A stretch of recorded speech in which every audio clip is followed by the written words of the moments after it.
The first wreck came back wrong. Kale Ose watched the return climb the display in cold blue increments, a shape resolving out of noise the way a word resolves out of static, and felt the small hard drop in his stomach that always meant the universe had just disagreed with him. Random debris scattered like static. This did not scatter. It sat in a long, deliberate curve past Pluto's orbit. 31 confirmed masses inside the first sweep alone, every one of them oriented the same way, as if something had lined them up and then walked away. "Say that again," said Captain Odely's Pharaoh, not looking up from the helm console, "because I heard 31 and I want to have heard it wrong." 31, Kale said, "and that's just what's inside the first arc. The scope keeps handing me more the deeper I push it." The Wren was a survey corvette, not a warship, 6 decks, a spine of scanning arrays, and just enough drive to get 5 people and their curiosity a long way from home and back again. It smelled permanently of recycled coffee and hot electronics. Kale had signed onto it 2 years ago as its sensor lead because nobody else in the Deep Solar Survey Corps had wanted the Hollow Reach posting, and nobody had wanted it because the Hollow Reach wasn't on anyone's list of places worth going. It was, however, on the registry's list, marked in the sliver of imperial star data Earth had been handed after first contact as a gesture of provisional goodwill. Closed registry authority only. No further explanation given. Kale had stared at that flag for 4 months before he'd convinced Pharaoh to burn a survey slot on finding out why an empire that had never once bothered to explain itself to humanity had bothered, in this one case, to draw a line and tell them not to cross it. "Show me," Pharaoh said. Kale threw the return to the main display. The debris field bloomed across it, a slow drift of dark shapes tumbling end over end in vacuum, catching starlight in flat, unfamiliar angles. Not one hull matched anything in the Corvette's meager alien hardware library. "They're not scattered," he said. "Scattered debris spreads outward from an impact point. This is holding formation. Like a fleet that stopped moving, instead of one that got blown apart." Priya Nandakumar at the pilot's station glanced back over her shoulder. "A fleet that stopped moving and then just sat here. For how long?" "I don't know yet." Kale pulled a magnetometer trace and didn't like what it told him. "But there's no thermal bleed. No radiation signature consistent with old reactors going cold on any normal decay curve. Whatever killed these ships did it a long time ago, longer than anything we've got a baseline for."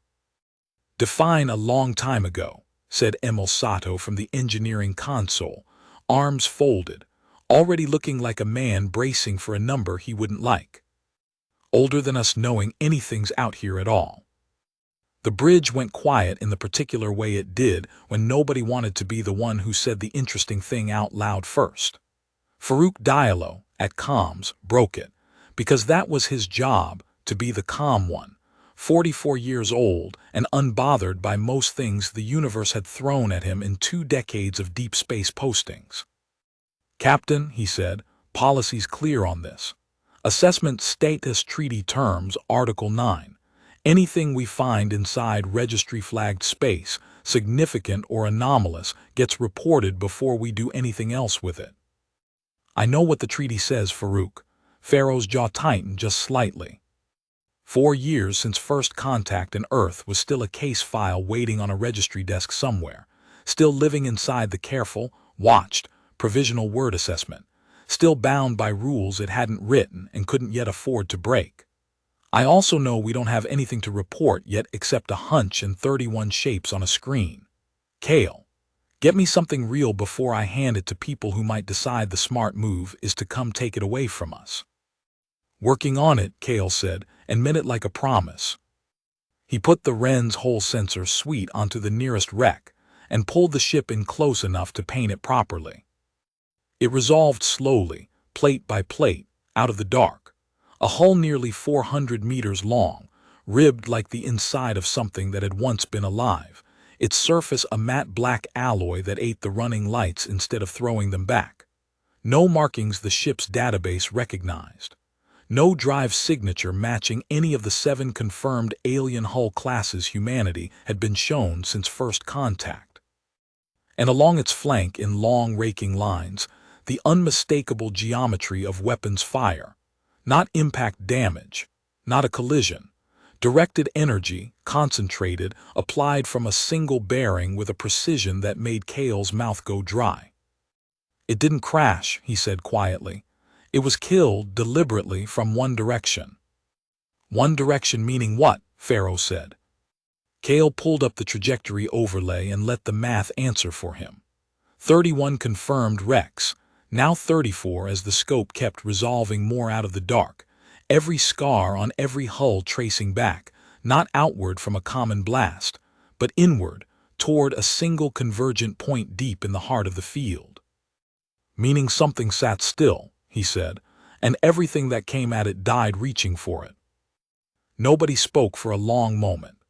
On the display, the debris field turned slowly, 34 dead ships arranged like a crowd that had frozen in the act of advancing on something none of them had lived to touch. "Log it," Pharaoh said finally, "formal survey designation. We are not calling this a graveyard in the official record, because the second we do, that's the word that ends up in a report, and I don't want the registry's first read of this to sound like a ghost story." "Copy that," Diallo said, already typing. "Designation, Captain." Pharaoh looked at the screen a moment longer, at the long silent curve of dead ships holding their positions like a tide that had never gone out. "Call it Sector Anomaly 9, she said.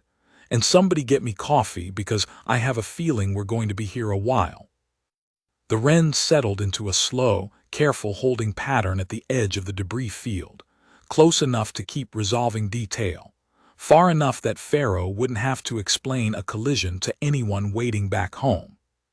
Cale worked in shifts of his own making, ignoring the ones the duty roster actually assigned him, because sleep felt like an insult to 34 ships that had never gotten the chance to rest on purpose. Sato spent the first 2 hours running structural comparisons nobody had asked for, cross-referencing alloy compositions from every wreck Cale managed to resolve, muttering periodically about corrosion curves that refused to behave the way corrosion curves were supposed to behave in vacuum this cold.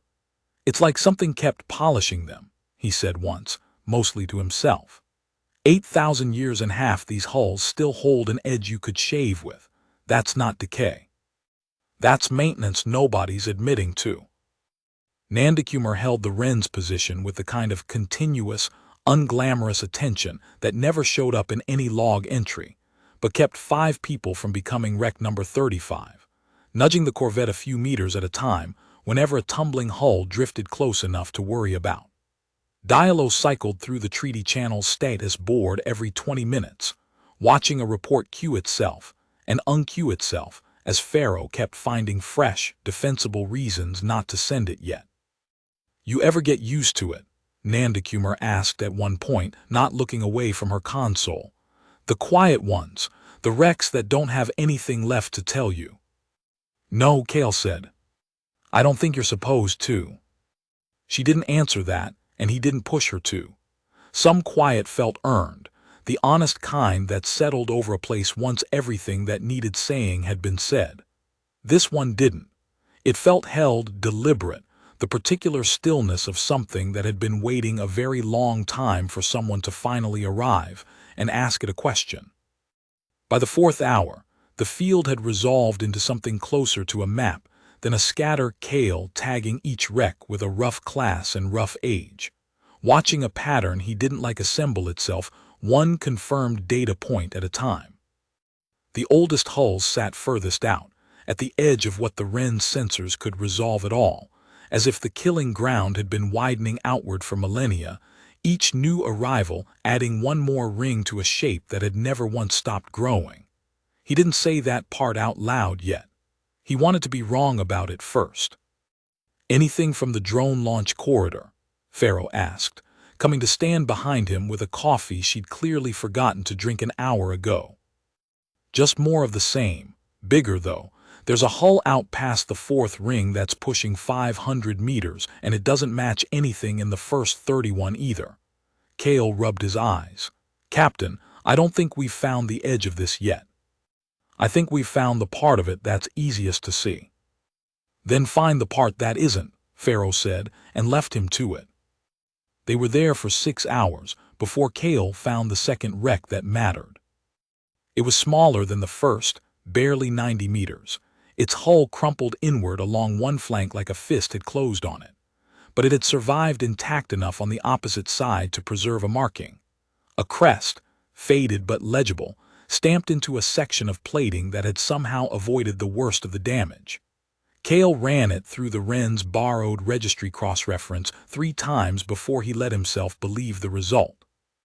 Captain, you need to see this. Pharaoh came to stand behind him.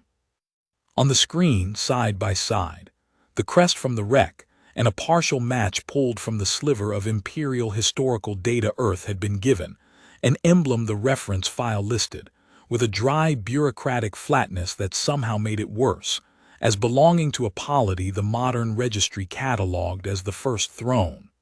Predecessor state, pre-ascendancy. A name humans had encountered exactly twice in 4 years of borrowed history texts, always in the same context. Ancient, foundational, absorbed into the current empire so long ago that most citizens of the ascendancy treated it as myth rather than history. That's not possible, Pharaoh said.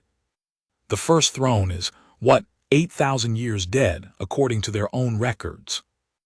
At least, Cale's pulse was doing something uncomfortable in his throat, which means this ship is at least 8,000 years old, and it didn't die of age.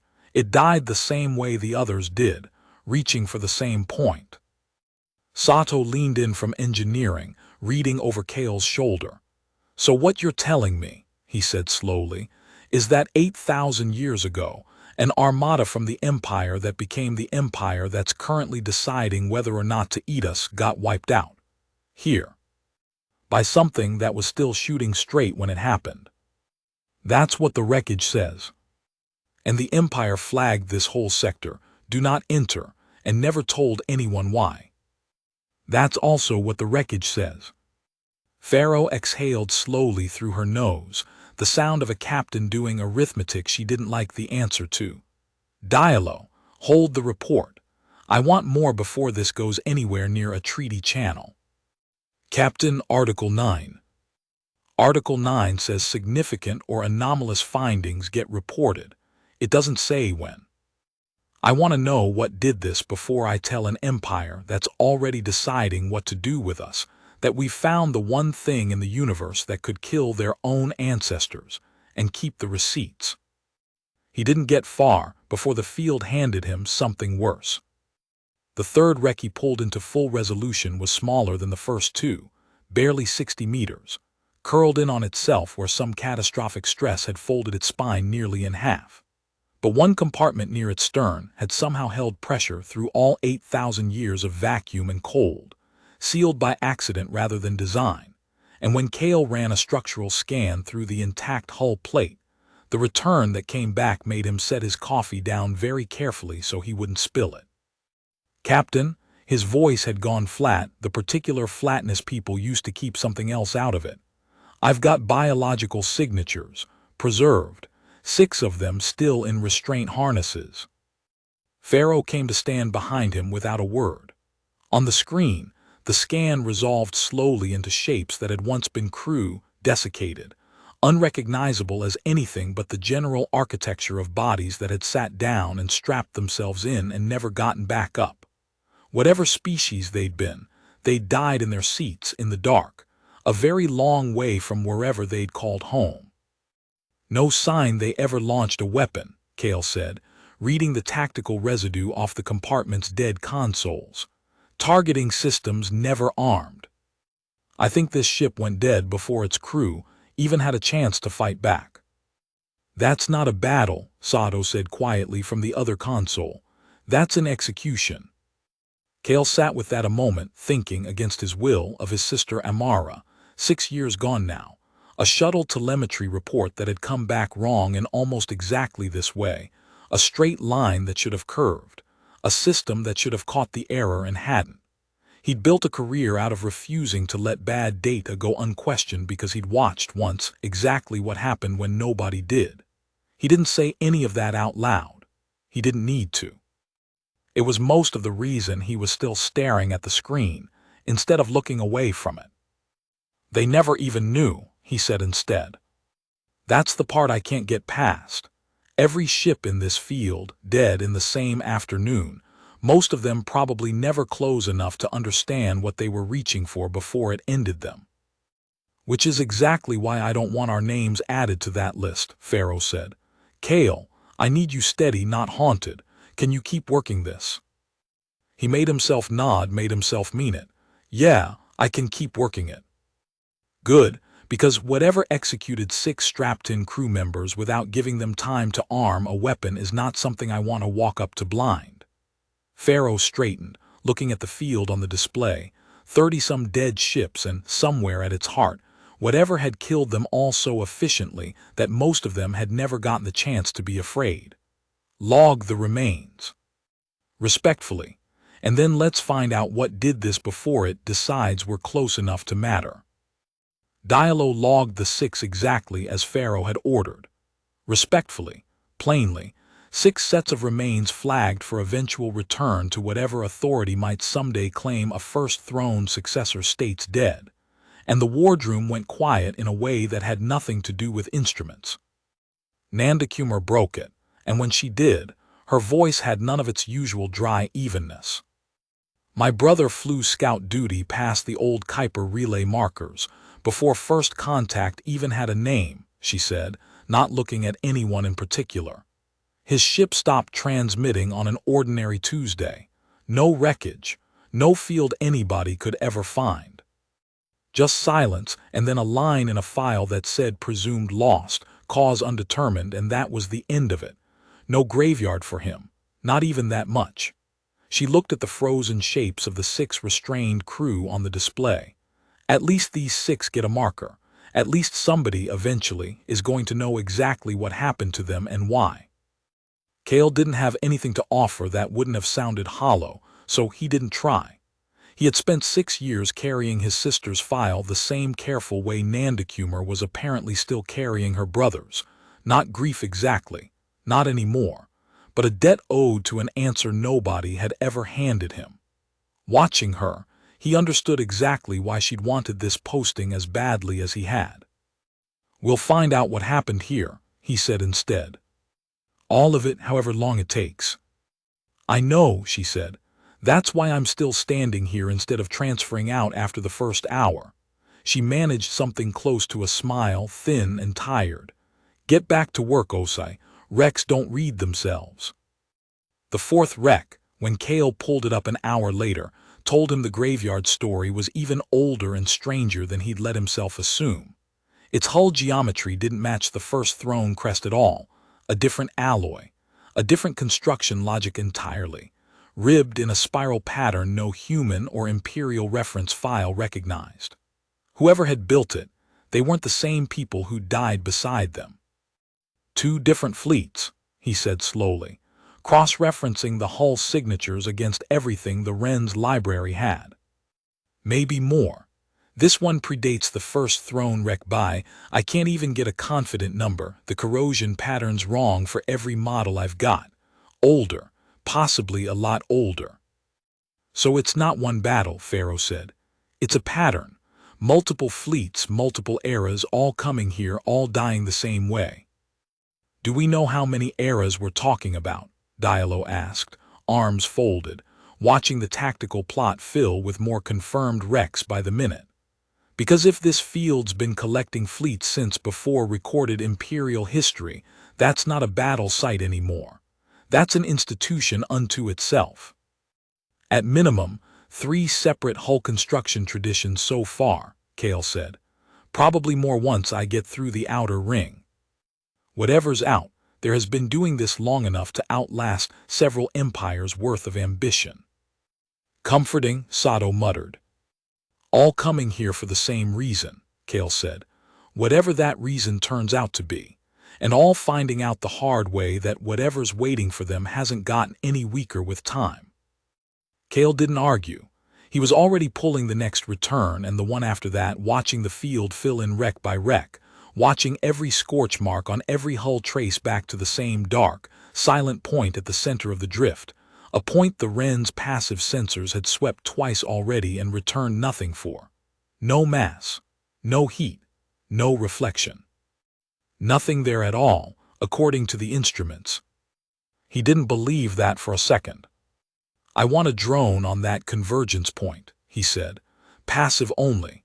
I don't want to paint it with anything active until we know what we're looking at." Pharaoh considered it for exactly as long as it took her to glance at the field of dead ships turning slowly on the display. Every one of them a warning written in 8,000-year-old metal. "Do it slow," she said. "And Cale, the second that drone gives you anything that isn't rock or wreckage, you tell me before you tell your own curiosity." Understood. He didn't entirely keep that promise. He almost couldn't help it. The drone took 4 hours to cross the field, threading a careful path between hulks that still, after 8,000 years, held their formation like soldiers who had never been told to stand down. Cale watched its feed in the sensor bay alone, Diallo relieving him twice with coffee he barely tasted, until the drone's passive suite returned something that made him sit forward so fast his chair nearly went over. A field. Not a mass, a field. Magnetic containment, structured, active, humming along at a fraction of a percent above baseline noise, so faint it had taken a drone sitting nearly on top of it to register at all. Dead things did not maintain active containment fields. Dead things did not maintain anything. "Captain," Cale said into the comm, and found his voice had gone very quiet, "you need to see this. Now." Pharaoh arrived at a near run, Sato and Nandakumar close behind her, Diallo already redirecting comms traffic without being asked. On the screen, the drone's feed resolved the convergence point at last, the shape at the center of 8,000 years of dead ships pulling itself slowly out of the dark, the way the first wreck had plate by plate, angle by angle, too large to fit into a single frame all at once. It was not a wreck. It rose out of the drift like a mountain that had decided to stand in the wrong place. Kilometers of black hull, unmarked by any of the scarring that scored every ship around it. Its surfaces geometric and precise in a way nothing tumbling and dead ever was. Sensor returns kept climbing as the drone crept closer. Mass readings, structural integrity, a magnetic signature that didn't waver, didn't decay, didn't do any of the things 8,000-year-old machinery was supposed to do. Nobody spoke. On the display, the last of the drone's approach resolved a final detail. Along the structure's uppermost face, a long unbroken line of what could only be an array weapons, sensors, something dark now, dormant, but whole, untouched. Every ship around it had been torn open trying to reach it, and it sat there at the center of its own 8,000-year-old killing field without a single scar. "That's not a graveyard," Cale said very quietly and heard his own voice shake. "That's what killed the graveyard, and it's still here." Pharaoh stared at the screen for a long moment, the light of it painting her face in cold blue. "Well," she said finally, "I suppose now we know why the registry didn't want anyone looking." Behind her, unseen, the drone's passive feed logged one more reading before anyone thought to check it. A fractional shift in the structure's magnetic field, so small it barely registered as anything but noise. Almost as if something, deep inside all that silent black hull, had just noticed it was being watched. They pulled the drone back at half speed, and nobody breathed easily until it was tucked back into the Wren's bay, and the field it had been reading settled back to its patient, unbroken hum. Pharaoh called everyone into the wardroom, which on a 5-person ship meant everyone stood around a table barely large enough for the coffee mugs, and laid out the situation the way she laid out everything, plainly, without decoration. "We have a structure," she said. That is at minimum 8,000 years old, still active, still armed as far as we can tell, sitting at the center of a field of ships that includes at least one vessel from an empire that predates the one currently deciding our fate. We have a registry flag that told us, without explanation, to stay away from exactly this location. And we have a treaty obligation to report anomalous findings that I have been quietly not fulfilling for the better part of a day. You think it's connected, Sato said. The flag and the structure. I think the registry knew something was out here and didn't want it found. I think that's exactly the kind of thing an empire that sells itself as unbroken and eternal doesn't want its newest provisional subjects stumbling across. An armada from their own ancestor state, annihilated to the last ship, by something that's apparently still sitting here running its systems 8,000 years later. Pharaoh looked around the table. That's not a footnote. That's a crack in the foundation. Kale had been quiet, turning the numbers over, and now he said what had been sitting under his ribs since the drone's feed had resolved that unbroken hull. It's not attacking anyone, he said. It's been sitting here for 8,000 years with dead ships all around it, and it hasn't moved, hasn't fired, hasn't done anything except exist. Whatever it is, it's not hunting. It held a line and everything that crossed it died trying to reach it, and then it just stayed. That's not the profile of a weapon looking for a target. That's the profile of something standing guard. Guarding what? Nandakumar asked. I don't know yet. Kale looked at the drone feed, frozen on the last clean image of that unmarked black hull. But I want to find out before someone from the registry gets here and makes that decision for us. Diallo cleared his throat, the sound of a man about to say something nobody wanted to hear twice in one day. Captain, I have to say it again. We're still bound by Article 9. If registry assets are already watching this system, and given what we just found, I'd bet everything I own that they are, then withholding a finding this size isn't just a treaty violation. It's the kind of thing that gets a provisional species' entire assessment status reviewed downward. I know, Farouk, Pharaoh rubbed her eyes. I'm not planning to sit on it forever. I want one more pass. I want to know what we're reporting before I report it, because the difference between we found an ancient wreck field and we found proof the Empire's own history has a hole shot through it is the difference between a footnote in our file and a target on our backs.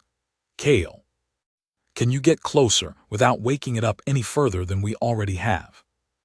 Kale thought about the fractional shift in the magnetic field, the sense, irrational and entirely real, that something ancient and enormous had noticed a machine the size of a suitcase.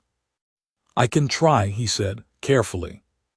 The next approach took the better part of a day, and Kale spent most of it not sleeping. He plotted a slow spiral path for a second drone, one that would skirt the outer edge of the structure's field rather than driving straight at it, gathering passive data in increments small enough not to register as a threat. Sato rebuilt the drone's shielding twice over, muttering about asking a machine held together with spare parts to poke a sleeping giant. Nandakumar ran approach simulations until she'd worn a groove into her patience. Diallo kept the channel to Earth quiet but staged, a report half-written and waiting, Article 9 looming over all of them like weather. It was Kale who found the marker. Roughly 2 kilometers out from the main structure, small enough that the first 2 passes had logged it as debris, sat an object utterly unlike anything else in the field. A slender pylon, untouched by any scarring, its surface engraved edge to edge with a dense, recursive geometric pattern that made Kale's eyes water if he looked at it too long without blinking. That's not wreckage, he said, pulling every scrap of resolution the drone could give him. That's placed, deliberately. Like a boundary marker. Or a warning sign, Sato offered. Same thing most places. Kale zoomed in on the pattern, layer by layer, and felt something click at the edge of his understanding, not language, not yet, but structure, the unmistakable shape of information trying to be found. Give me time with this. I think it's meant to be read. He worked the pattern for 6 hours with the ship's translation matrix, and his own 2 degrees worth of stubbornness, cross-referencing it against every scrap of alien linguistic data humanity had been handed since first contact. What came back wasn't a sentence. It was closer to a proof, recursive, mathematical, the kind of message built to be understood by anyone regardless of what language they spoke, because it didn't rely on language at all. It relied on logic. The translation matrix chewed on it for another hour and returned a fragment, low confidence, flagged for human review, boundary held. State cause 4 approach. Intent required. It's not a warning, Kale said, staring at the words on the screen. It's a question. It's asking why we're here. Asking, Pharaoh repeated. You're telling me that thing is not just active, it's expecting an answer. I think it's been expecting an answer for 8,000 years, Kale said. I think that's the whole point of it. It doesn't attack blind. Every ship in this field got destroyed reaching for it, which means every ship in this field either didn't answer or answered wrong. The wardroom went very quiet. Then we don't get it wrong, Pharaoh said. Before they could send anything, she wanted more than a translated proof and a hunch to build a response on. And that meant another EVA. This one to the first throne wreck itself. The one with the crest. The one that had died 8,000 years ago wearing the emblem of an empire that no longer officially existed. Kale went out with Diallo, both of them tethered against a hull that had gone brittle and strange with age, cutting a careful path toward what the scan had flagged as a data core housing, half crushed but not destroyed. They were 40 meters in when a section of the wreck's collapsed spine shifted without warning, some last dying tension in the metal finally letting go after 8,000 years of holding still, and a slab of plating the size of a door sheared free and tumbled slowly toward Diallo's tether line. Line, Farouk, move.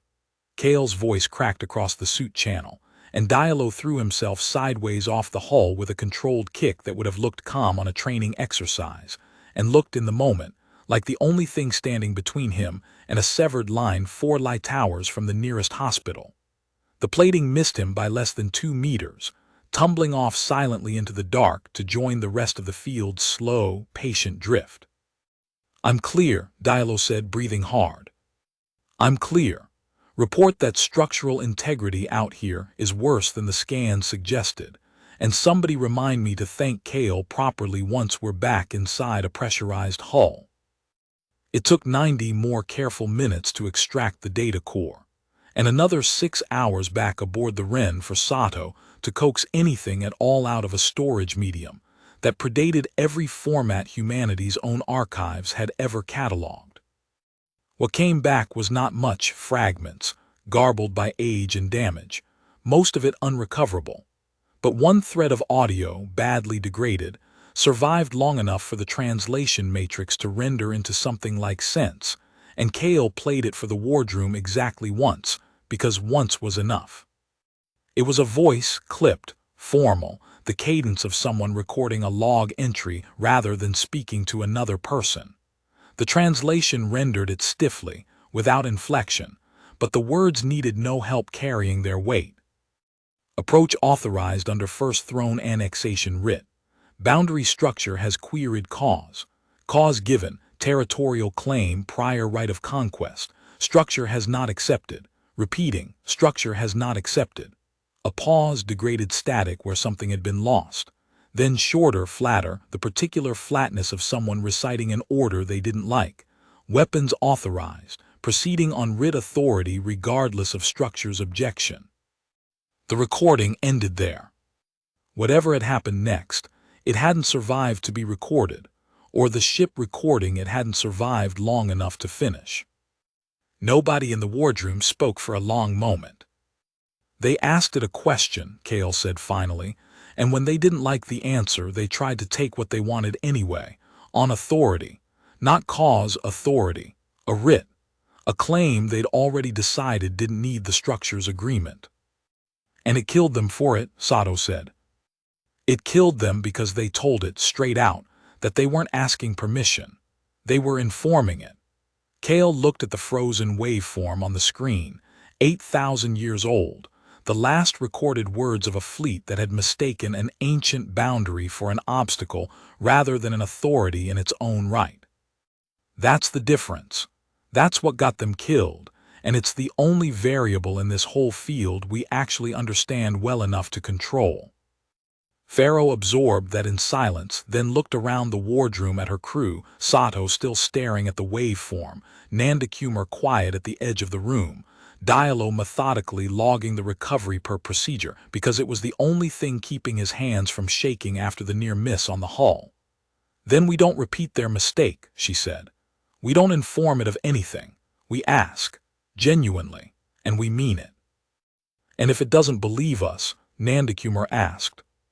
Kale thought of 6 strapped-in bodies that had never gotten the chance to arm a weapon, and of a fleet that had announced its intentions instead of stating its cause, and found, to his own quiet surprise, that he wasn't afraid of the answer any more so much as determined to make sure they never had to find out. "Then we'll know a lot sooner than they did," he said. "And unlike them, we're not carrying a writ that tells us we don't have to ask." They built the response over the next 2 days with the kind of care reserved for things that could kill you if rushed. Kale structured the reply the same way the marker's message had been structured, mathematically, stripped of anything that could be misread, an offering of identity and intention rather than a demand. Population of origin. Point of origin. No weapons active. No hostile intent. A request phrased as plainly as the proof allowed to know what they had found. They sent it from the second drone, transmitted at the lowest power that would still reach the marker, and then they waited. Nothing happened for 11 hours. Kale did not sleep for any of them. He sat in the sensor bay running the same checks over and over, watching the structure's magnetic signature hold its patient, unbroken hum, until at the edge of the 12th hour it changed. Not a spike. Not an alarm-triggering surge, but a slow, deliberate modulation, rhythmic, almost gentle, like something enormous clearing its throat before it spoke. "Captain," he said, and this time his voice didn't shake at all, because somewhere in those 11 hours the fear had burned down into something steadier. "It's responding." The response took the shape of light, not a beam, not a weapons targeting flare, but a slow cascade of pulses along the structure's upper array, patterned, unmistakably deliberate, timed in a rhythm the translation matrix seized on almost immediately because it echoed the same recursive logic as the marker's inscription. It took another 2 hours to render into anything resembling sense, and when it finally did, Kale read the fragment out loud to a wardroom that had gone entirely still. "Ward acknowledges. No prior cause for concern logged. Boundary remains. Those who seek may approach in good cause. Those who seek to close the boundary will not pass." "Ward," Pharaoh said slowly. "It's calling itself a ward." "A boundary marker," Kale said. "Not a weapon that got left behind. Something built on purpose to hold a line, and it's been holding it since before the empire that's currently deciding our species' future existed in its current form." He looked up from the screen, and for the first time since the first wreck had come back wrong, something other than fear moved through him, something quieter and larger. "Captain, I don't think we found a graveyard that happens to have a fortress in it. I think we found a fortress, and the graveyard is just everyone who ever tried to take it down." Nobody in the wardroom said anything for a long moment. On the display, the structure sat at the heart of its own 8,000-year silence, unscarred, unmoved, and as of 11 hours and 2 hours ago, undeniably, deliberately awake. It was Diallo who finally spoke, and when he did, his voice had lost its careful comms officer neutrality entirely. "Captain," he said, "I have to send the report now, not because of policy. Because if that thing has been sitting here answering questions for 8,000 years and nobody in the registry has ever logged an answer, then either every previous visitor got it wrong and paid for it, or somebody up the chain already knows exactly what's out here and has been burying it on purpose." Pharaoh looked at the screen a long moment, weighing 4 years of provisional status, of treaty obligations, of trying to keep a fragile new species place in an empire that could erase it with a signature, against the plain fact that something ancient and armed had just told 5 strangers from an unassessed world that it would let them approach in good cause. "Send it," she said. "Article 9, full findings, and Farouk flag it high priority. If someone's going to come ask us questions about this, I want them arriving because we told them, not because they caught us hiding it." Diallo sent the report at 3:40 ship time, compressed and encrypted along the narrow treaty channel that connected Earth's provisional assets to the nearest registry relay, 4 light towers away. It took the relay 11 minutes to receive it, flag it, and forward it upstream through 3 layers of imperial bureaucracy that had never expected to hear the word Sector Anomaly 9 spoken by anyone not already cleared to know what they meant. 11 minutes and 40 seconds after the report landed, an automated flag inside the Chorus network, the vast listening apparatus that monitored every treaty channel and every provisional world's communications across 10,000 subject systems, kicked the report to a priority queue that very few living officers had clearance to see. 9 hours later, Inquisitor Governor Sale Vantreth was reading it for the 3rd time in her private cabin aboard the registry vessel Adjudicator, and not liking a single line of it any better than she had the first 2. She was Corvin, tall even by her own species standard, her pale gray-blue skin threaded along the jaw with the fine dark lattice of an implant array that let her hold 4 data streams in her attention at once. 31 standard years in the registry's closure and continuity division, the quiet arm of the Ascendancy's bureaucracy that kept the Empire's official history tidy. She was very good at her job. She did not enjoy this part of it. "Sector Anomaly 9, she said aloud to no one, "is Sector Drift 6. Her aide, a junior officer named Corin who had the particular nervous efficiency of someone recently promoted into a division, he did not yet fully understand, checked the cross-reference, and went very still. "Confirmed Inquisitor, Drift 6, closed under Founding-era authority, no override on record." "Because there's never been cause to override it," Vantreth said. "Nobody's ever gotten close enough to send a report." She read the human survey vessel's transmission a 4th time. A provisional species, barely 4 years into assessment, barely out of its own solar system, flying a corvette with a sensor suite 2 generations behind current registry standard, had done in 6 days what the Ascendancy's own closure division had spent 8,000 years quietly making sure nobody attempted. They had found the boundary, approached it, and received an answer. That was the part that mattered. Not the graveyards could be explained, reclassified, folded into some acceptable footnote about ancient conflicts predating the current administration. What could not be folded into a footnote was a functioning, responsive structure, clearly predating even the First Throne, capable of destroying a First Throne armada to the last ship, answering to nobody, and now known to exist by a species the Ascendancy hadn't yet decided whether to admit to its empire at all. The founding charter of the Ascendancy began with a single unbroken claim, that the throne's authority extended, without interruption, without exception, across all charted space. Unbroken.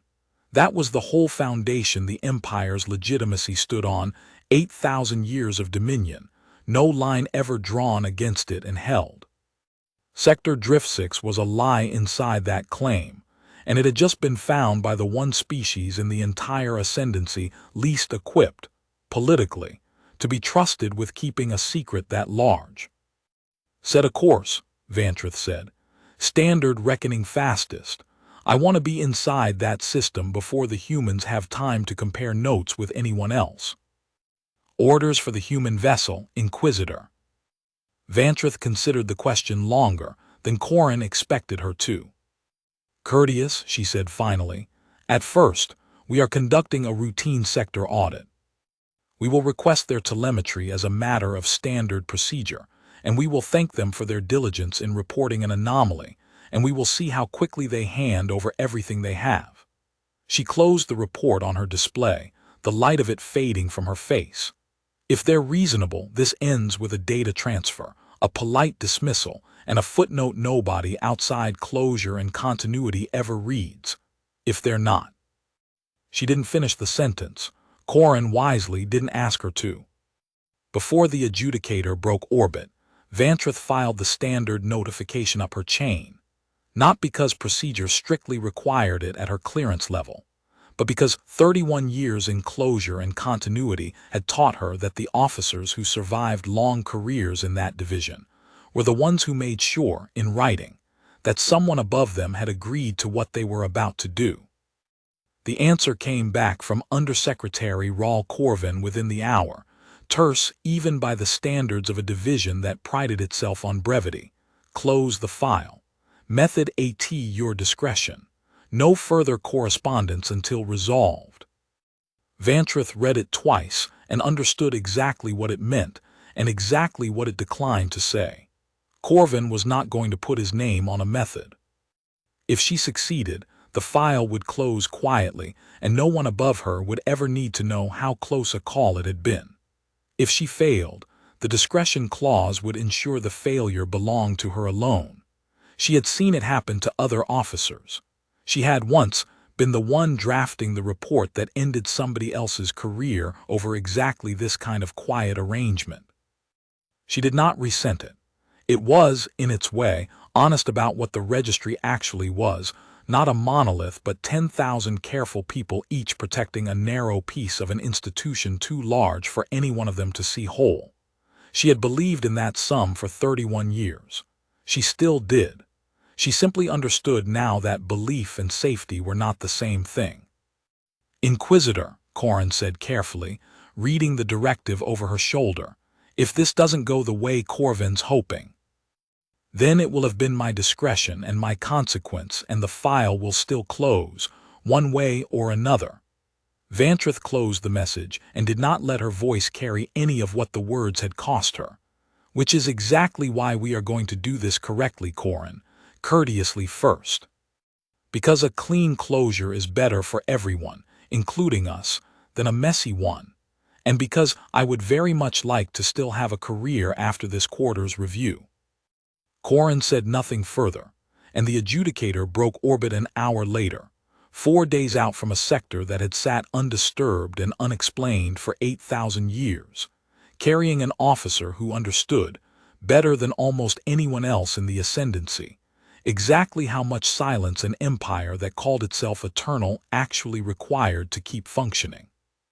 The adjudicator arrived at the edge of sector anomaly 9 2 days later, sliding into detection range with the unhurried confidence of a vessel that had never once needed to worry about what it might find. It was 3 times the Wren's length, all clean gray hull and cold running lights, its registry markings stark and official against the dark. On the Wren's bridge, the moment its transponder resolved, the temperature of the room seemed to drop by several degrees, even though the environmental systems hadn't changed at all. "That's a Registry Inquisitor class," Diallo said, reading the transponder data with the flat calm of a man determined not to let his voice do anything undignified. "Not a warship. Investigative and enforcement. Small crew, heavy on data systems, light armament by capital standards. But Captain, light by capital standards on that hull class still outguns us by a factor I don't want to say out loud." "Say it anyway," Farrow said. 20-1 conservatively. "Noted." Farrow straightened in her chair. "Hail incoming." "Incoming now." The Inquisitor's voice, when it came through, was measured, unhurried, pleasant in a way that put Kale's teeth on edge before she'd finished her first sentence. "Survey Vessel Wren, this is Inquisitor Governor Sale Vantreth of the Registry Vessel Adjudicator, conducting a routine audit of a flagged sector. Our records indicate this space is closed to unauthorized activity. We appreciate your diligence in filing a report, and we're prepared to take custody of your findings and your vessel's full telemetry effective immediately, at which point you're free to resume your assigned survey duties elsewhere. Please confirm and begin transfer. Pharaoh muted the channel before she answered and looked around the bridge. Thoughts? She used the word routine twice, Kale said. For a sector that annihilated an ancestor state armada and has been sitting classified for 8,000 years. That's not routine, Sato said. That's a script. It's a script written to make us hand over everything without asking why she wants it, Pharaoh said. She unmuted the channel. Inquisitor Governor, this is Captain Odalys Pharaoh. We're happy to cooperate under our current treaty terms, but our government requires we retain a duplicate of any findings we submit to registry custody, as per assessment status data sharing protocols. We'll begin transfer of our survey telemetry now, retaining our own copy per treaty right. There was a pause on the other end of the channel, just half a second too long to be comfortable. That retention clause applies to standard survey data, Vantrith said, her tone still pleasant, still unhurried. It does not extend to material originating from a registry-restricted sector. I'll need full, exclusive transfer, Captain, including deletion of your local copies, to remain in compliance with the closure order governing this space. With respect, Inquisitor Governor, our treaty doesn't distinguish between sector classifications when it comes to our right to retain our own survey work. I'd be glad to have my government's liaison office clarify the point with your office, if you'd like to route it through proper channels. In the meantime, we'll begin transferring what we have. Kale, watching Pharaoh work, understood exactly what she was doing, and felt something like pride cut through the fear in his chest. She wasn't refusing. Refusing would be a declaration Vantrith could act against cleanly. She was complying, slowly, technically, correctly, routing every demand back through the kind of bureaucratic process an empire built on process couldn't short-circuit without admitting it wasn't interested in following its own rules. By time, Pharaoh murmured to Kale, muting the channel again. Every hour she spends arguing procedure with me is an hour she's not spending doing whatever she actually came here to do. What do you think she actually came here to do? Pharaoh's eyes didn't leave the tactical display, where the adjudicator sat holding position, patient and enormous. I think she came here to make sure nobody ever finds out what we already found out. I think the question is just how far she's willing to go to manage that, once she figures out asking nicely isn't going to work.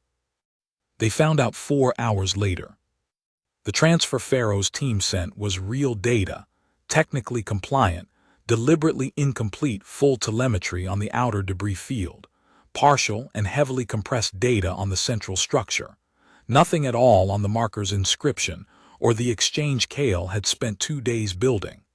It was the kind of compliance a treaty lawyer would call defensible, and any competent intelligence officer would call an insult.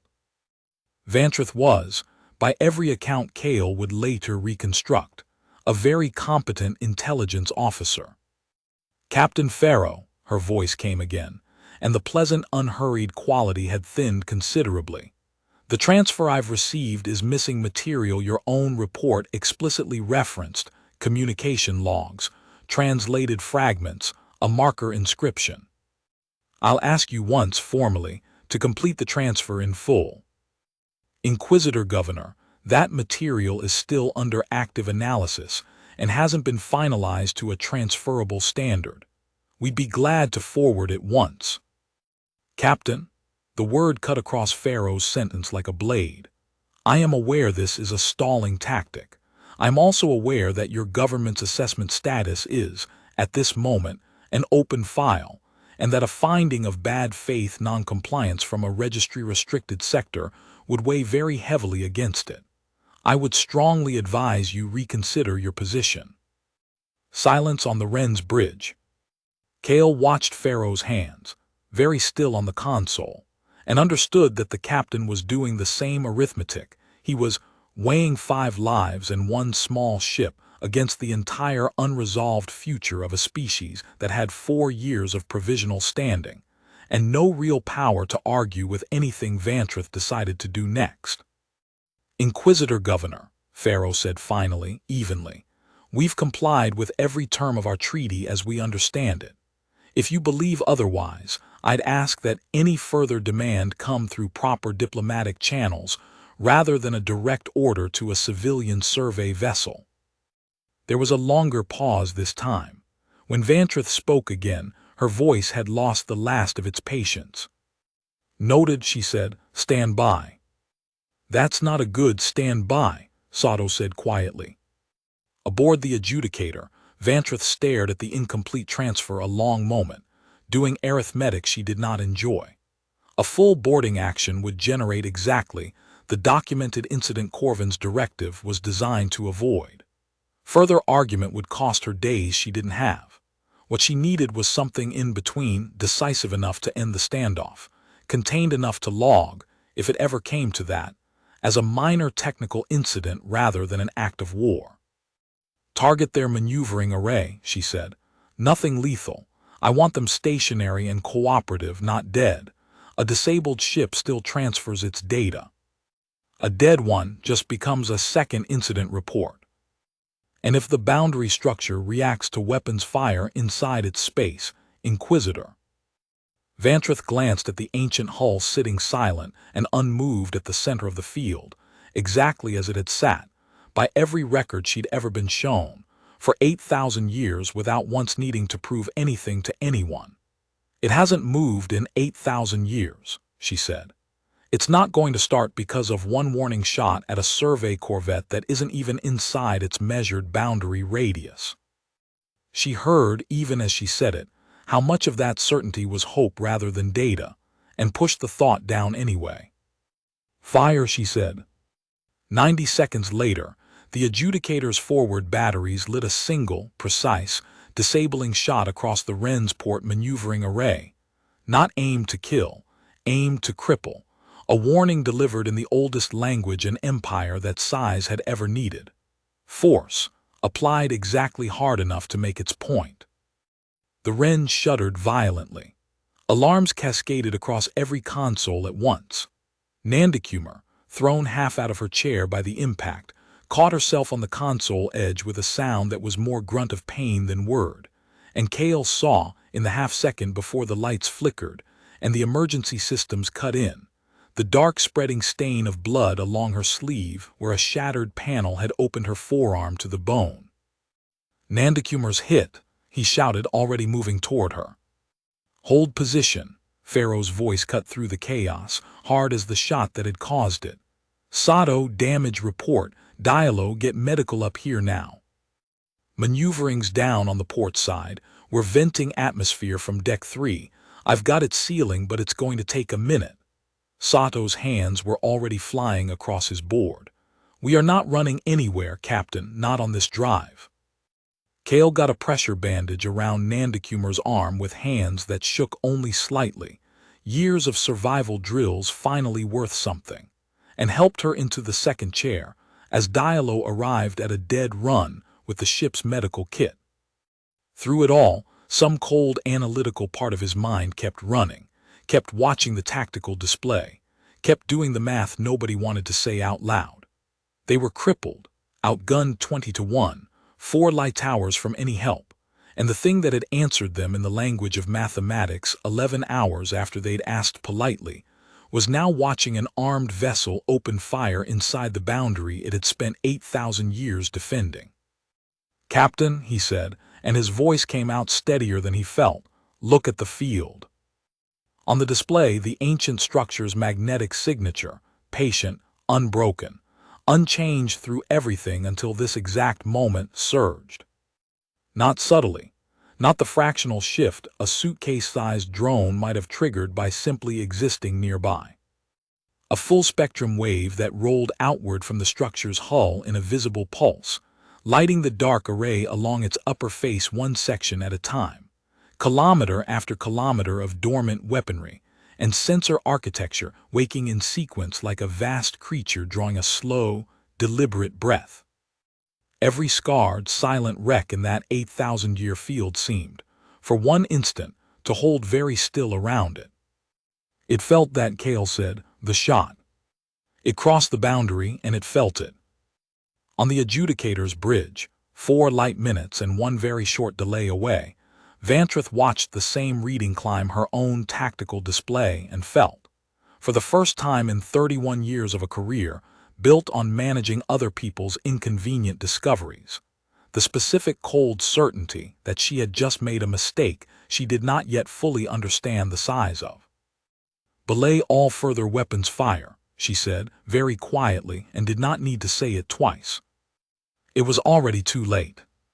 The strike, when it came, was almost gentle by the standards of what the structure could clearly have done.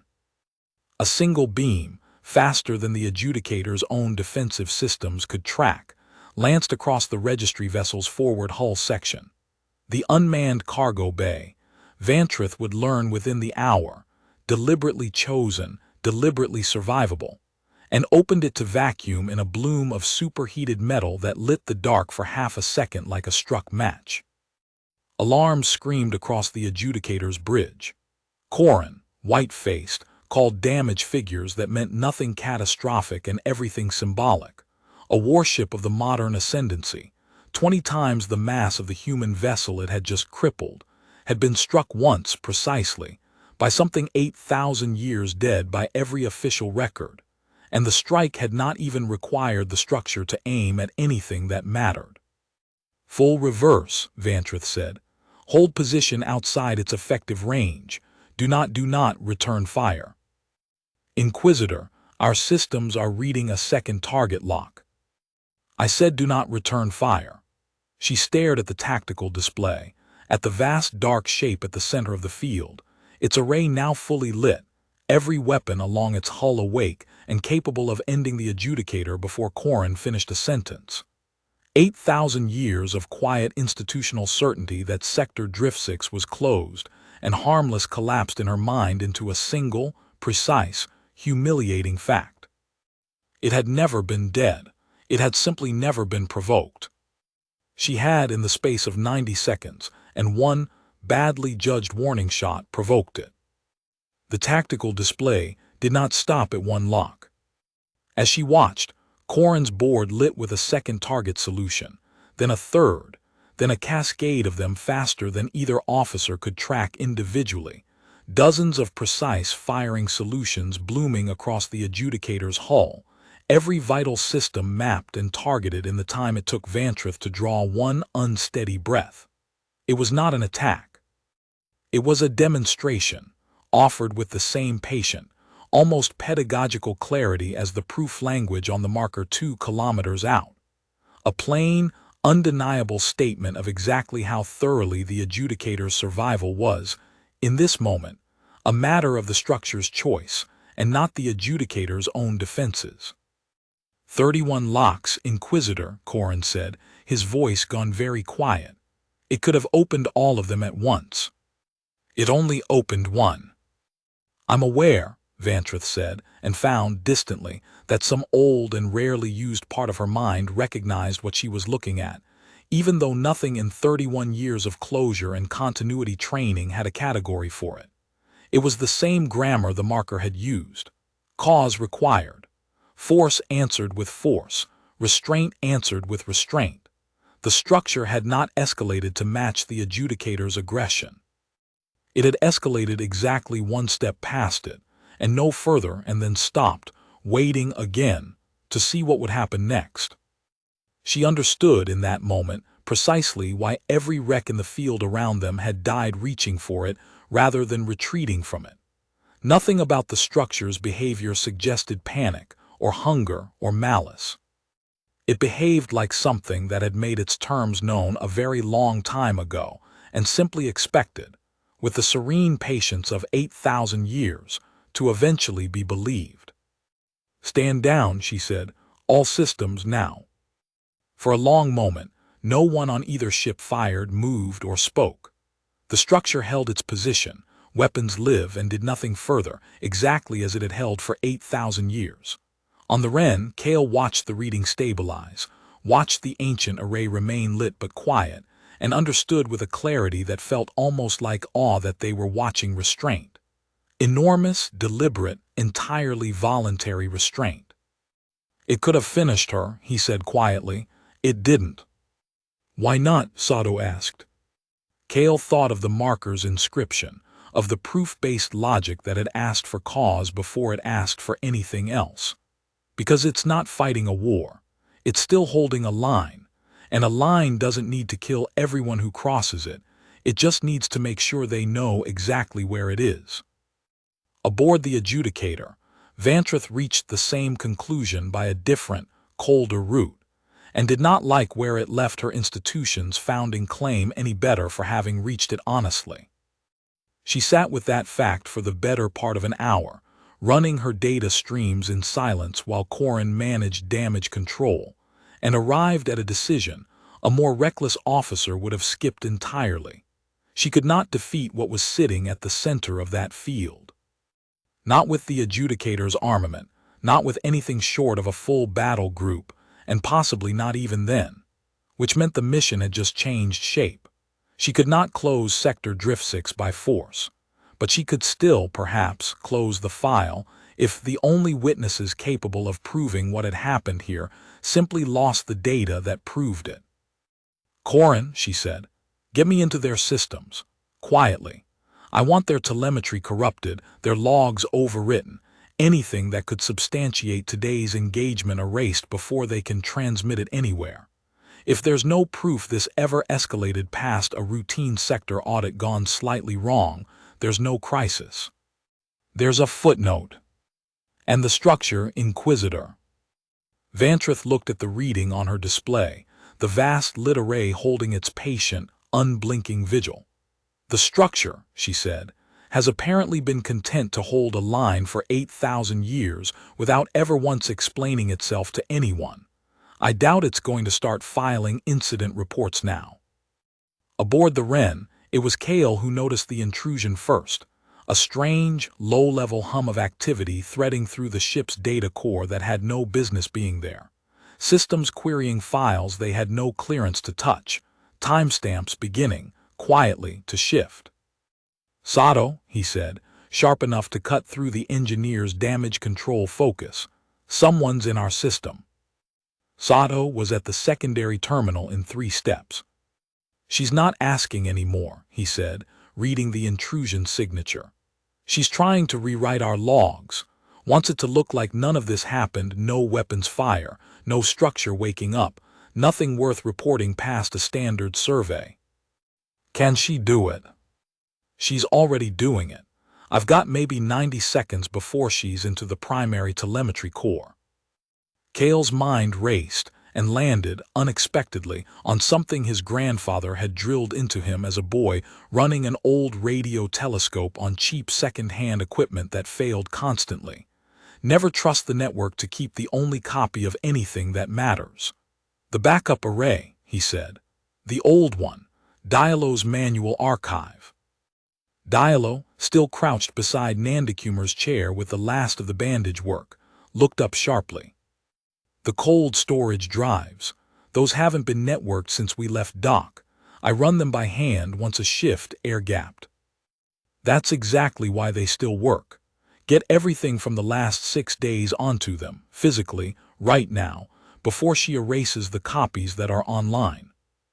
It took Dialo 4 minutes, the longest 4 minutes of Kale's life, spent watching Sato fight a losing, deliberate delaying action against an intrusion he couldn't fully stop, feeding Vantrith's system just enough resistance to buy time without revealing what was actually happening on the ship's isolated backup line.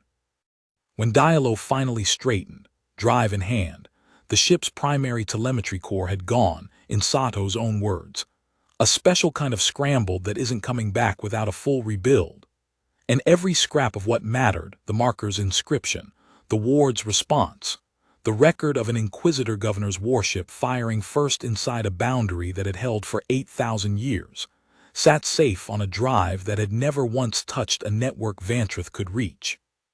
She got the primary, Sato reported. She didn't get the truth.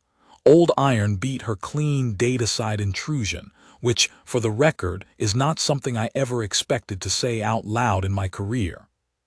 Pharaoh allowed herself, for the first time since the alarms had first sounded, something almost like a smile. "Dug in old infrastructure," she said. "Turns out it's good for more than nostalgia." The channel opened again before anyone could decide what to do next, not from the adjudicator this time, from the structure itself. It came through every receiver on both ships simultaneously. A broadcast the translation matrix rendered almost instantly this time, as if the pattern had grown more familiar with use, or as if whatever intelligence lay behind that ancient hull had simply decided, after 8,000 years of silence, that the moment finally called for plain speech rather than proof. Boundary addressed to both VESSCLS present. Authority of the current ascendancy not recognized within this sector. This ward predates its claim and will outlast it. Those who came in good cause to observe may depart with what they have observed. Those who came to erase what was observed will not return. The words hung on every display on both ships for a long, ringing silence. On the adjudicator's bridge, Corin looked at his Inquisitor governor with an expression that no amount of career discipline could fully smooth over, because the message had not been sent privately, had not been routed through any channel that could be quietly buried. It had gone out openly, to both crews, in front of witnesses who would remember exactly what it said, and exactly who it had been said to. Vantrith sat very still for a long moment, 31 years of institutional loyalty and one badly judged warning shot collapsing into a single, unavoidable professional fact. She had been told, publicly, by something older than her empire's own founding myth, that her authority did not exist here. Every officer on her bridge had heard it. There would be a report. There would, eventually, be consequences. The particular slow grinding kind an institution like the registry reserved for officers who turned a quiet closure operation into a documented, witnessed failure. "Set a return course," she said finally, and her voice, for the first time since the mission began, sounded tired rather than merely unhurried. "We're done here. Inquisitor, the human vessel, is not our problem anymore, Corin. Neither, as of about 11 minutes ago, is this sector." She closed her display, the light of the ward's message fading from it, and did not look at the tactical readout again before the adjudicator came about and began its slow, humiliated retreat toward the edge of detection range. "Log the engagement in full, all of it. If I'm going to answer for this, I'd rather answer for the truth than get caught trying to bury it twice." Corin wisely said nothing, and logged exactly what she asked. On the Wren, the bridge held its breath until the adjudicator's drive signature shrank past the edge of the sensor range and didn't come back. Nanda Kumar, arm bandaged and face pale but steady, was the one who finally broke the silence. "Did we just win?" she asked, in the tone of someone who genuinely wasn't sure what winning looked like in a situation like this. "I don't think win is the word," Kale said slowly, watching the ancient array on the display begin section by section, to power back down, not fully dark, never fully dark again now that it had been woken, but settling back toward the patient low hum it had held for 8,000 years before 5 humans and a survey drone had come asking why. "I think we just found out we're standing a lot closer to something enormous than anybody knew. And it decided today that we counted as good cause." The moment lasted exactly as long as it took Pharaoh to draw breath to answer him. "Captain," Kale's voice cracked across the bridge, all the relief gone out of it in an instant, one hand already stabbing commands into a console that had, seconds before, gone back to routine passive scanning. "I've got a contact, close inside the field, maybe 400 meters off our stern quarter, and it's—" He stopped, staring at the return, running the numbers twice because the first pass made no sense. "Captain, it's been there the whole time, since before the adjudicator even arrived. Sitting dead cold and motionless, exactly like a wreck. And it just started drawing power." "Define just like a wreck," Pharaoh said, already moving to stand behind him, the last of her relief burning off as fast as his had. Structural signature reads consistent with the debris field. Same drift profile, same thermal baseline, same everything, except wrecks don't have active shielding. And this one's had passive shielding running the entire time we've been out here, quiet enough to read as background noise against 30-some other dead hulls doing nothing at all. Cale's hands didn't stop moving. It's small, maybe 40 meters. No cruise signature I can find, which either means it's automated or means whoever's aboard knows exactly how to keep from registering on a scanner 2 generations behind registry standard. Sato was at the secondary console before Pharaoh finished processing it. Captain, that's not debris masquerading as debris by accident. That takes purpose-built stealth engineering, and stealth engineering that good isn't cheap. Nobody spends that kind of money hiding a survey drone. Diallo, headset still on from the last hour of frantic comms traffic, went very still. Captain, I'm reading a burst transmission, incoming to that contact encrypted registry cipher, but it's not keyed to the adjudicator's traffic.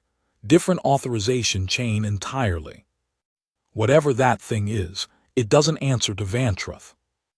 The bridge's relief curdled into something colder and faster. Pharaoh didn't waste time on rhetorical questions. Nandakumar, whatever maneuvering we've got left, get it warmed up. Sato, I want every scrap of power you can beg, borrow, or steal rerouted to what's left of our drive. Kale, tell me it's not accelerating. It's accelerating, Kale said. Direct intercept vector. Weapon's signature just came up hot. Small, but Captain, it doesn't need to be big. We're crippled and it knows exactly where we are. Pharaoh's jaw was a hard flat line. Diallo, Vantruth's channel now. Captain, the adjudicator's already past effective hailing range. She's not going to. I don't need her to answer. I need it on record that whatever's about to happen out here isn't happening in silence. Diallo opened the channel and started transmitting anyway. A running log broadcast wide and unencrypted. Because if the Wren went dark in the next few minutes, Pharaoh intended for someone somewhere to have heard exactly what had been said before it did. Kale watched the intercept solution tighten on his display, watched Nandakumar coax perhaps a third of the Wren's normal maneuvering authority out of a drive that had taken a disabling shot only hours earlier, and understood that a third of normal wasn't going to be enough.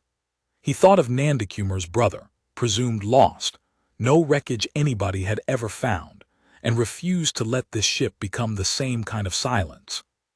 Then he remembered exactly what silence they were sitting inside of, and what it had already promised them. Captain, the ward already answered this. The words arrived faster than the thought that had produced them. It's broadcast to both ships. It said it word for word. Those who came to erase what was observed will not return. That's not us. That's them. He was already keying the transmission array, routing it through the same low-power channel that had carried their first careful introduction to the marker 2 kilometers out, because if there was ever a moment that qualified as cause, this was it. I'm telling it. Right now. Boundary violation, hostile intent, inside its own field. Kale, it might already know. Then it costs us nothing to tell it anyway. He sent it, no proof logic this time, no careful mathematics, just the plainest signal the translation matrix could render, identity and location, and the single word that mattered, threat. For 3 full seconds nothing happened, and those 3 seconds were the longest of Kale's life. Because it was entirely possible that a boundary built to answer aggression from outside its field had no protocol at all for aggression born inside it, hidden in plain sight among 8,000 years of the very dead it had made. Then the ward's array lit for the second time that day, and this time there was no demonstration in it, no single restrained shot delivered with pedagogical precision.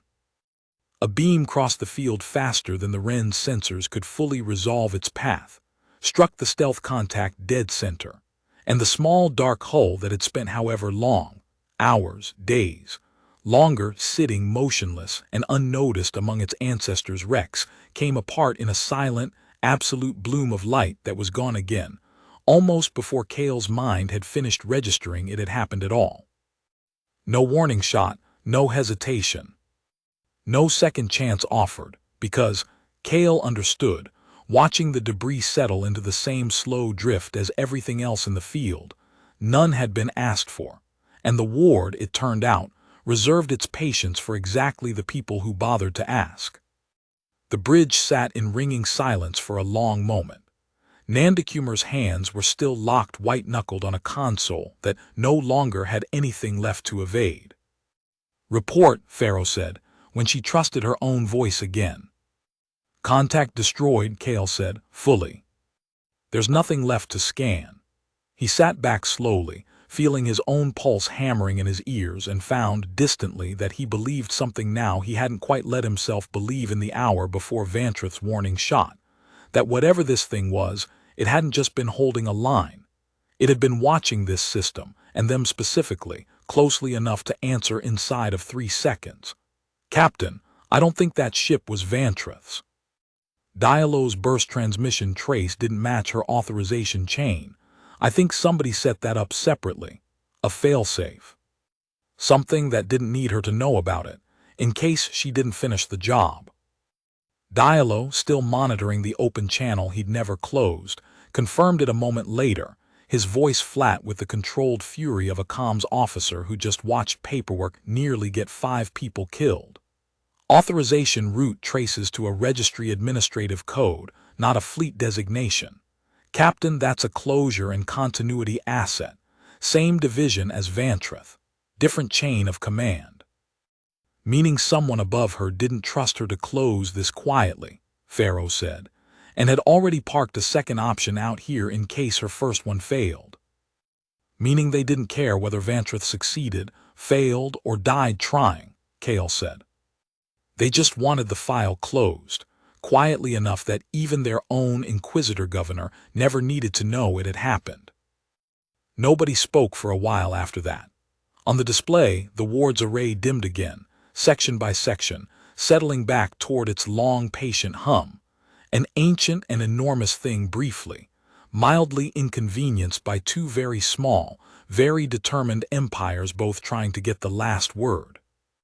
Aboard the adjudicator, the notification reached Vantreth's private display 11 minutes later.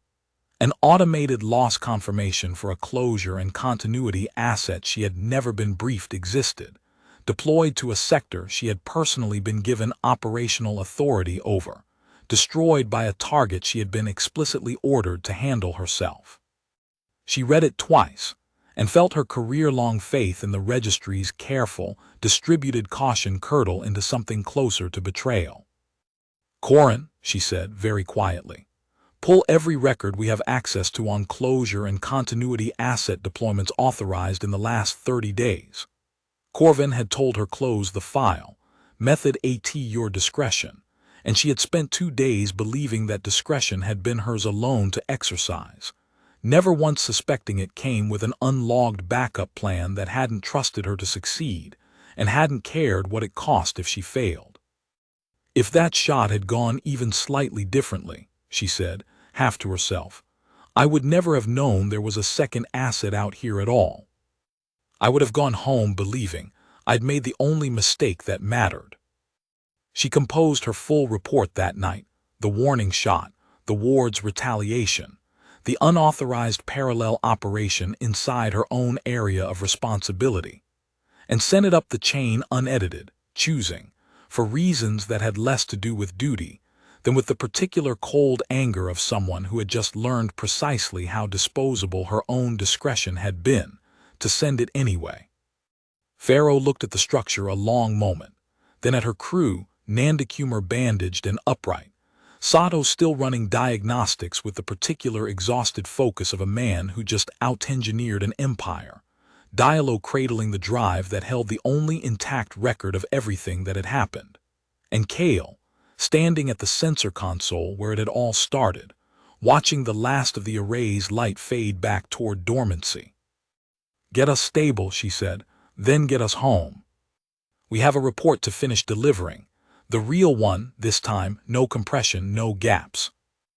It took the Ren 9 days limping back toward the inner system on half its maneuvering array. Sato working nearly around the clock to coax the crippled drive into something that would hold together long enough to reach dock. Nandakumar's arm healing slowly under Diallo's careful attention. The whole crew running on reheated coffee, and the particular exhaustion of people who knew they'd gotten away with something. Kale spent most of those 9 days at the sensor console anyway, not because anyone asked him to, but because he couldn't stop turning the data over, the marker's proof logic, the ward's 2 messages, the shape of an intelligence that had held a line for 8,000 years, and used, in one tense afternoon, exactly enough force to make its point and no more. On the 8th day, going through the drone's last full data dump before they'd pulled it back into the bay for the final time, he found what the ward had left them. Not hidden, not encrypted, simply appended to the tail end of its final transmission in a data block small enough that the translation matrix had needed the full 9 days to render it into anything readable. A star chart. Old beyond anything humanity's own astronomy could date independently, marking a wide arc of space around a small, unremarkable yellow star at its center, annotated in the same recursive proof language as everything else the ward had sent. The star at the center of the chart was Sol. Kale sat with that for a long time before he brought it to Pharaoh. "It's not just a boundary around itself," he said when he finally did. "Look at the annotation pattern. This marks the whole approach into our system as warded space, not claimed, warded, held apart from whatever authority the ward doesn't recognize. It's been doing that since before there was a first throne to hold a line against, and it never stopped, and nobody on Earth has ever known." Pharaoh studied the chart a long time, the weight of it settling into her expression slowly, the way truths that size tended to. "You're telling me we've had something ancient and armed sitting at our own front door this whole time," she said, quietly making sure nothing got past it that it hadn't decided had good cause. "I'm telling you that's what the data says. I don't know why. I don't know who built it, or what they were guarding it against originally, or whether they're still out there somewhere, or whether the ward's the last thing they ever made." Kale looked at the chart, at Sol sitting small and untroubled at its center, and felt the same thing he'd felt in the sensor bay 9 days ago when the drone's feed had first resolved that unbroken hull out of the dark. Not fear anymore. Not exactly. Something closer to the particular quiet the universe earned when it turned out to be larger and stranger, and less finished than anyone had had the right to assume. "I don't think we're supposed to know all of that yet. I think we're supposed to know we're not as alone out here as we thought, and that whatever's watching this system has decided so far that we count as good cause too." Pharaoh was quiet for a long moment, looking at the chart, at the small, unremarkable star that was, as far as either of them could tell, the actual reason an 8,000-year-old fortress had never once let its guard down. "Log it," she said finally. "All of it. Every reading, every message, the chart, the engagement, Vantrith's shot, Vantrith's retreat, everything, exactly as it happened, no cleaner and no smaller than the truth actually is. Earth needs to see this whole, not edited down into something that fits easier. They're going to have questions we can't answer." "Good," Pharaoh said. "That means they'll finally understand this isn't a footnote. It's a whole new fact about where we live." She looked at him, and something in her expression, tired, proud, entirely without theater, settled the last of the fear that had been sitting under Kale's ribs since the first wreck had come back wrong. "You pushed for this survey because a flag told you not to look. I want that in the report too, officially. Because I think it's the reason we're the ones who found this instead of someone who would have turned around the second the registry told them to." The Wren reached dock 11 days later, battered, half its systems held together with stubborn improvisation, carrying a report that would occupy the Deep Solar Survey Corps senior analysts for the better part of a year, and reshape humanity's provisional relationship with an empire that had, until 11 days ago, held every advantage by simple, uncontested default. Nandakumar's arm healed clean, the scar a thin, pale line she would, in later years, describe to curious cadets with more understatement than the story deserved. Sato rebuilt the maneuvering array from spare parts and stubbornness, and never once let anyone forget it. Diallo's cold storage drive sat afterward in a display case at Survey Corps headquarters, not because it was valuable, but because someone had understood correctly that it deserved to be remembered. 3 days after docking, Cale sat across a table from Director General Imelda Cross of the Deep Solar Survey Corps, in an office that still smelled faintly of the same reheated coffee as the Wren's wardroom, and watched a woman 28 years his senior read Diallo's full, uncompressed report for the second time without once looking up. "You understand," she said finally, "that this changes our entire negotiating position. Not our defense posture. We still can't outbuild the Ascendancy. We still can't outgun a single capital ship, let alone a fleet. But our position. For 4 years we've been a case file waiting on someone else's desk, arguing for scraps of standing inside somebody else's empire. This says we've been standing next to something that scared their own ancestors into silence for 8,000 years, and it just told an inquisitor governor, in front of witnesses, that it didn't recognize her authority to be here at all. It's not our fortress, Director. We didn't earn it. We just happen to be standing close enough to matter to it. I know that. I'm not going to let anyone dress this up as a human accomplishment it isn't." Cross set the report down and looked at him with the weary directness of someone who'd spent 4 years being careful in rooms that didn't have to be. "But I am going to make sure every provisional status review from here forward accounts for the fact that whatever is sitting beyond Pluto has, so far, judged Earth worth defending. That's not nothing, Cale. That's the first piece of leverage this species has had since first contact that we didn't have to build ourselves. And if it stops being true, if whoever's out there decides someday that we're not worth the trouble anymore." Cross considered the question with the seriousness it deserved. "Then we'll be exactly as alone as we've always assumed we were, and no worse off for having believed otherwise in the meantime."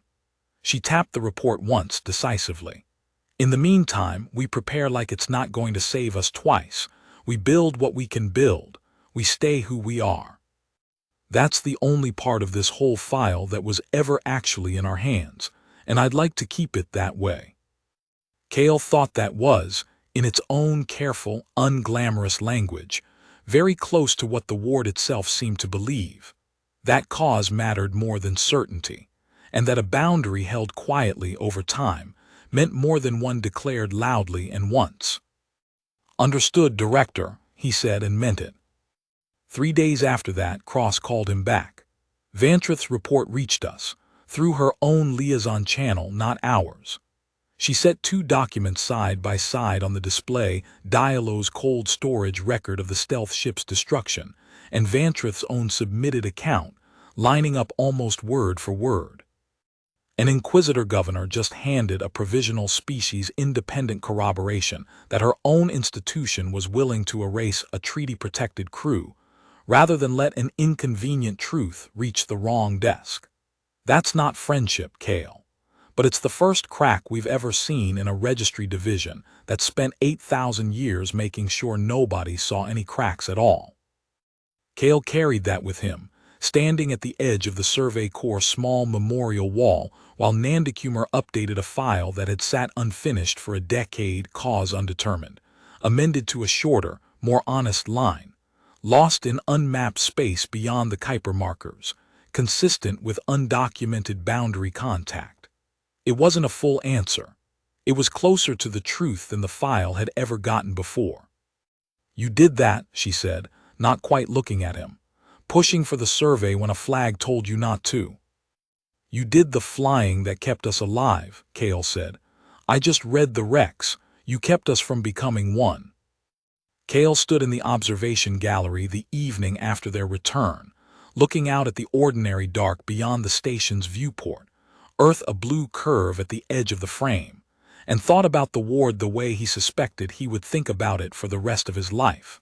not as a threat resolved, not as a mystery solved, but as a fact newly admitted into the shape of the world. Something ancient had stood at humanity's door since long before humanity had known there was a door to stand at, holding a line against an authority that called itself unbroken and eternal, and had done it quietly enough that no one, not the empire that feared it, not the species it had apparently, for reasons still entirely its own, decided to protect, had ever known to be grateful. He didn't know if it would ever speak again. He didn't know if the beings who built it were gone, or watching, or something in between that human language didn't yet have a word for. He knew only what the data told him plainly, without embellishment, that the graveyard had never been a warning about death.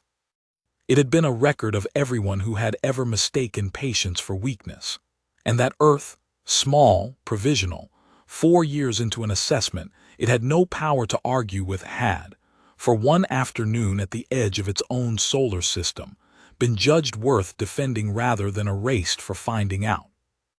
That was not a victory he felt any need to celebrate loudly. It was, he thought, watching the dark hold steady and unthreatening beyond the glass, something closer to what the ward itself seemed built for, a fact, plainly stated, that would simply have to be lived with from now on. Somewhere beyond Pluto, in a field of ships that had died reaching for it across 8,000 years, something enormous and old had gone quiet again, weapons dark, waiting the way it always had, not for an ending, but for whoever came next, and whether they came with good cause. Cale intended to make sure, for as long as it was his to decide, that they always would.